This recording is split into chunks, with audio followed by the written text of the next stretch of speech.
à tous et bienvenue dans une nouvelle vidéo de la Minute Ergo. Pour tous ceux qui n'ont pas vu la vidéo sur le Swissball qui apparaît juste ici, je suis Salomé et voici Valérie. Nous sommes toutes les deux ergonomes à la Gémetra, un service de santé au travail de Lyon. Comme on vous l'avait expliqué au cours de la dernière vidéo, nous nous positionnons en tant qu'ergonomes dont l'objectif est d'adapter le travail à l'homme et pas l'inverse. Nous allons parler aujourd'hui du petit matériel de bureau qui, s'il ne vous convient pas ou ne convient pas à votre activité, peut faire plus de mal que de bien. On va commencer par les tapis de souris. Les tapis de souris qui avaient pour vocation à l'origine de permettre aux souris à billes de pouvoir réaliser des mouvements sur le bureau. Aujourd'hui, on a quasiment tous des souris optiques qui, de fait, ne nécessitent pas l'utilisation d'un tissu. Ce qu'il faut savoir par rapport à l'usage des tapis de souris, c'est que ça restreint les mouvements, c'est-à-dire que je suis obligée de rester dans l'espace de mon tapis de souris pour pouvoir bouger ma souris en fonction de mon besoin. Si je retire le tapis de souris, je me rends compte que j'ai beaucoup plus de facilité de mouvement et de fait d'amplitude, ce qui restreint les sollicitations au niveau du poignet. Ce qu'il faut savoir par rapport au poignet, justement, c'est qu'il y a une pathologie qui peut être reconnue comme maladie professionnelle qui s'appelle le syndrome du canal carpien. Le syndrome du canal carpien, vous le reconnaissez parce qu'il va vous générer des douleurs au niveau du poignet et des fourmis dans les mains, sachant que les facteurs d'apparition, c'est l'appui prolongé du talon de la main et ou l'hyperextension du poignet.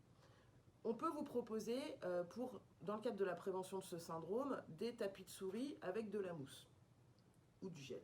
Comme on peut le voir, l'appui est effectivement moelleux. Le souci, c'est qu'il reste centralisé sur le poignet. De fait, la prévention idéale, c'est finalement de ne pas utiliser du tout de tapis de souris, de manière à avoir l'amplitude nécessaire et d'avoir l'ensemble de l'avant-bras qui est en appui sur le bureau ou sur le bureau et sur l'accoudoir.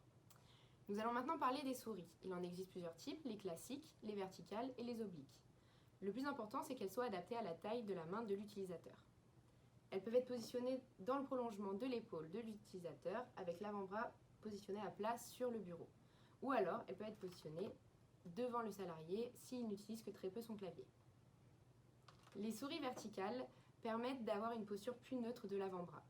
Mais le plus important, c'est que le salarié ait la possibilité d'essayer différents modèles de souris pour qu'il puisse choisir celui qui lui convient le mieux. Et pour finir, nous allons parler des claviers.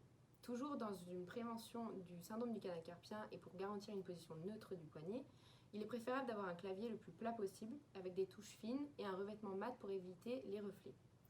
Donc, il est préférable, si possible, de rentrer les pieds rétractables des claviers. Comme vous l'aurez compris, le petit matériel ne doit pas être imposé aux salariés. L'idéal, c'est de pouvoir leur proposer plusieurs modèles et de leur permettre de le tester.